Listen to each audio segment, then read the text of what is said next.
আসসালামু আলাইকুম। এটা আমার ফার্স্ট ব্লগ। সবাই আমার পাশে থাকবেন, সাবস্ক্রাইব করে দেবেন, ভিডিওটা ভালো লাগলে একটা কমেন্ট করে যাবেন। আমাকে সবাই ভালোবাসবেন দয়া করে, আপনাদের কাছে অনুরোধ রইল। সকালে ঘুম থেকে উঠে চলে গেছিলাম ছাদে জামা কাপড় নাড়তে। দেখুন আজকে পরিবেশটা অনেক সুন্দর, গাছপালা অনেক সবুজ। দেখুন পরিবেশটা অনেক সুন্দর, আকাশটা নীল আকাশ। তারপরে জামা কাপড় নাড়ে নিচে এসে দেখি কালটাতে আব্বু কিছু মিষ্টি এনেছিল, ফ্রিজে সেই মিষ্টিগুলো পড়া আছে।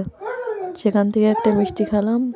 খেতে খেতে দেখি এক মামা ডাক ছেড়তেছে, কোয়েলের ডিম আনছে।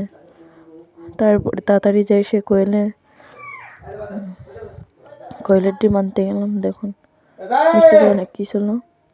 তারপরে শুনি কি কোয়েলের ডিম হয়েছে।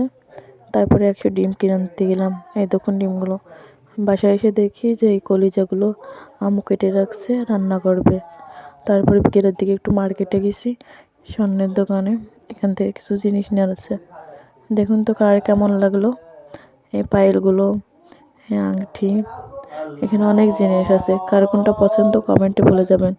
এই নাকের ফুলগুলো অনেক সুন্দর। এখান থেকে আমরা একটা পায়েল নিয়েছি, একটা নাকের ফুল নিয়েছি। তারপরে চলে গেছিলাম কিছু কসমেটিক কেনার জন্য। এখানে অনেক জিনিসপত্র আছে। দেখুন মালা, কানের দুল, তারপরে আপনার অনেক কসমেটিক। এখান থেকে অনেকগুলো কসমেটিক করার পরে দেখি সন্ধ্যা হয়ে গেছে। তারপর আমরা বাসায় চলে আসি।